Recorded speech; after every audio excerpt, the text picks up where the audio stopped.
I want to start by saying that my thoughts and my heart are with the victims in Arizona and obviously the victim's family here in New York. That is where all of our focus should be and our priority. Yesterday we learned from a press conference that the Maricopa County Attorney was refusing to extradite a suspect in a Manhattan murder investigation.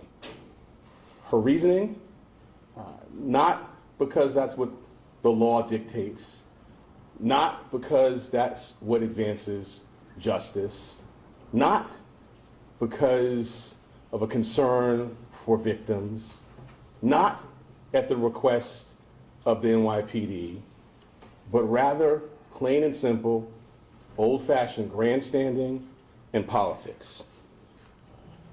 I've been a prosecutor for 20 years. That should have no place in our profession.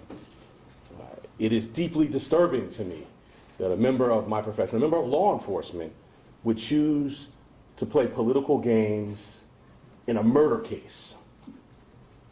So what I want to do is take a few moments to correct the record on a few things, to talk about the facts, the data, and the statistics, some of which are behind me. Let me start with first, during my tenure, the last 2 years, shootings are down 24% in Manhattan. I'm sorry, shootings are down 38% in Manhattan. Homicides are down 24%. Manhattan, my county, which I'm honored to lead, our murder rate is less than half that of Phoenix, Arizona's. In 2023, they had 198 criminal homicides. Here in Manhattan, we had 73. As I'm sure you've heard our mayor say before, we are the safest big city in America, and that is true. Overall crime is down in New York City. It is down even further in Manhattan. Indeed, Manhattan is driving that decline. That is the data. Those are the facts. And these facts and statistics don't come out of thin air. They're not a coincidence. They are a byproduct of the hard work of the career public servants and prosecutors in the Manhattan DA's office and the hardworking men and women of the New York Police Department, which is second to none in law enforcement in our country. Again, working together, for example, we prosecuted 20% more gun cases. This is the data. These are the facts. County DA Mitchell has, I don't know how else to say it, just gotten it wrong at every single turn. She professes concern that a murder suspect in Manhattan would be released. I do not know what they do in Arizona, but I know that here in this county, New York County, we routinely seek and get remands, which means the person's in custody in our murder cases. Those are the facts. I heard she also was on Fox and Friends this morning saying that 4 Manhattan suspects were picked up by ICE in her county.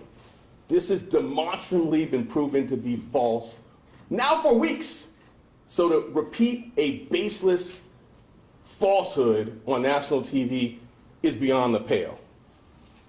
The Department of Homeland Security, ICE, has said these were not those 4 suspects. The NYPD has said that. My office has said it publicly. Different names, different dates of birth, different fingerprints, different people.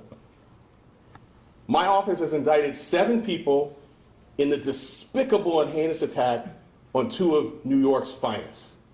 Those 7 people have appeared in New York court and are being held, as we speak, in pretrial detention. Those are the facts. Let me talk about extradition. This is a process that professional prosecutors do literally every day of the year. Red state, blue state, purple state, it does not matter. What matters are the facts and the administration of justice. So it pains me to be talking about this publicly. This is something that professional prosecutors like those in my office are handled by a phone call. And their questions like, What do your victims need? Is there an age issue? Do we need to move faster here or there? What are the statute of limitations in your case? Do you have any evidence that might spoil? Those are the questions that professional prosecutors ask. They do not go on TV and have a press conference and grandstand about the nuts and bolts process of extradition. That ignores the needs of the case. It cheapens justice, and it does not center the victims.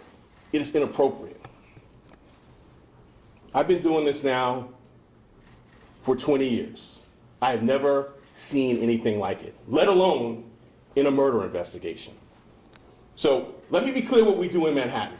And in the words of my most famous predecessor, this is what we wake up and do every day. We follow the facts without fear or favor. The job is simple. I tell this to our new ADAs who start. You do the right thing, you do the right thing for the right reason, and you do the right thing in the right way. That's the job, that's the role, that's what I've done for 20 years, that's what I will continue to do. My sincere and abiding hope is that my counterpart in Arizona will start to do the same. I'll take questions. Yes. Okay, at this stage of the game, is there anything that you can do? Well, I hope, as I said in my last remarks, that reason and professionalism will take hold. The process, the next step in the process, typically, and we anticipate here, will be a hearing in Arizona where the defendant will have the opportunity to consent or not to extradition. If he consents, it's a moot issue. But what I'm hoping is that we will have regular professional conversations about the nuts and bolts of administration of law. That's what we need to do. It pains me to be here talking about this. This is a phone call. What if he doesn't consent? What Then happens then? Then if he does not consent, I anticipate, just like in our other extradition proceedings, then we'll have an extradition package. Interestingly enough here, this is an issue that goes from governor to governor after it's prepared. So in some ways, that underscores the political grandstanding. This is not the Maricopa County Attorney's decision. And I'm hoping that facts, law, justice, and reason will prevail. Yeah. Doesn't the suspect have to fight the charges there first before coming here anyway? No, then that's the matter. When I talk about what professional prosecutors do, that's the phone call I'm talking about. That's the conversation. Now, we have a homicide case, so there's really nothing more important than a murder case. So I would think that should take priority, but the conversation that is supposed to take place, because there are victims in Arizona too, and that's a serious case. What's supposed to happen is, do you need to go first for some reason? Do you have a victim who has a health issue? What are the statute of limitations on assaults in Arizona? What is the evidence? And then I talk about what we need here. That's what's supposed to happen. Not on a podium, but behind a desk with books of law, with professional prosecutors talking. That's what I'm hoping my counterpart will general will get back to. What's next for you? Do you have or do you plan on sending anyone there from your office to fight this extradition? Well, what's next, as I said, is the hearing, and we'll take it from there. We'll see. I won't sort of deal in hypos. That's what's next.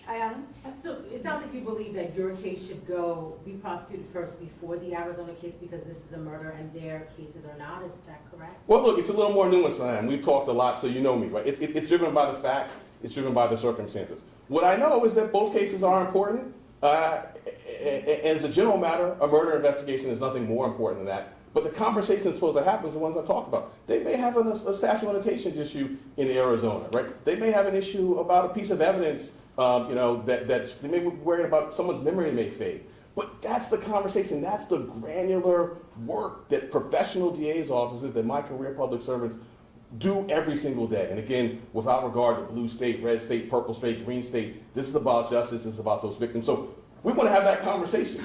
And has the Maricopa County prosecutor, has she reached out to you? Have you guys had any conversations? She had a press conference. Julia? Yeah, Mr. Bragg, don't you think, though, that she was making more reference to the appearance that your office lets people out without bail, that there are, in the case of the officers, the assault on the officers, that those defendants were let out without bail and had to be found or located, and that your office is not tough on particular defendants? So I'm not going to engage in conjecture what's in our head, but this is the data, Juliana. This is the data, right? 24% decline in homicides in 2 years. 38% decline in shootings. This is the data. Manhattan is safer, and we gave you the data on the homicides in Phoenix, Arizona. These are the facts. So I don't know what's in her head, but what's in her head is not the data and what's not the facts. And you ask about Times Square again. Let's talk about the facts. She talks about 4 people found in Phoenix, different date of birth, different fingerprints, different names. Weeks later, she says that's the same person. I was going to ask you a question, but I won't ask you. I mean, you know what that is. That's not reasonable. That's not the work of career prosecutors. That's not following the facts. That's a baseless, shameless mistruth, right? So what we did here in Manhattan was we did a thorough, rigorous investigation, kind of like going for 20 years. We identified the right people, charged them with the right crimes, indicted them, brought them into a Manhattan court, and they're all in custody. So I don't know what's in her mind, but those are the facts. I'll take one more. Mitchell has said, the suspect in this case is behind bars, so essentially what difference does it make? He's not going to be released back to society. Why is it important that he is held to account in this case? And have you spoken with anybody from the victim's family?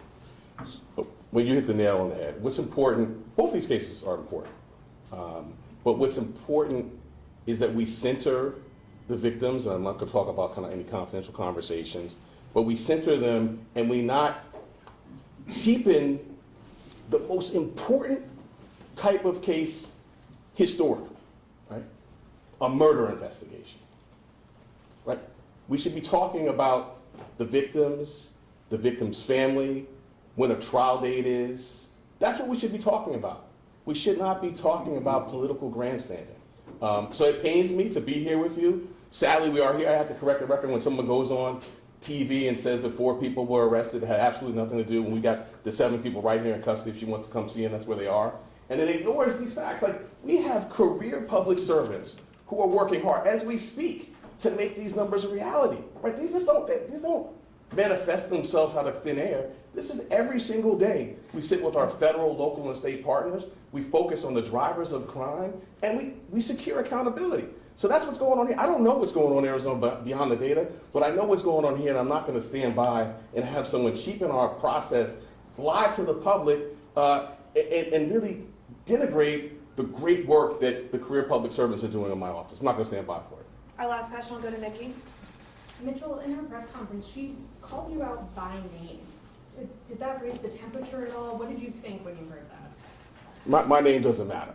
What matters are the victims, that justice be done, right? So if she hadn't said my name, she just said Manhattan, if she said New York City, if she said something by reference to me, that's not what matters, and I think that's the problem here, right? We're having a conversation about 2 prosecutors. The conversation should be about victims' family. That's what we do here in Manhattan. Since I've been district attorney, our use of our survivor services is up 200%. Every single ADA applicant who I interview with, I tell them about that. I said that 200% is very meaningful to me. It means that advocates and social workers and counselors are being brought in to meet with our witnesses so we can address trauma. That's what we should be talking about. So my name doesn't matter. The people of Manhattan, our safety, our security, accountability, victims, witnesses, the administration of justice, that's what matters. That's why we're here. Thank you. Thank you all.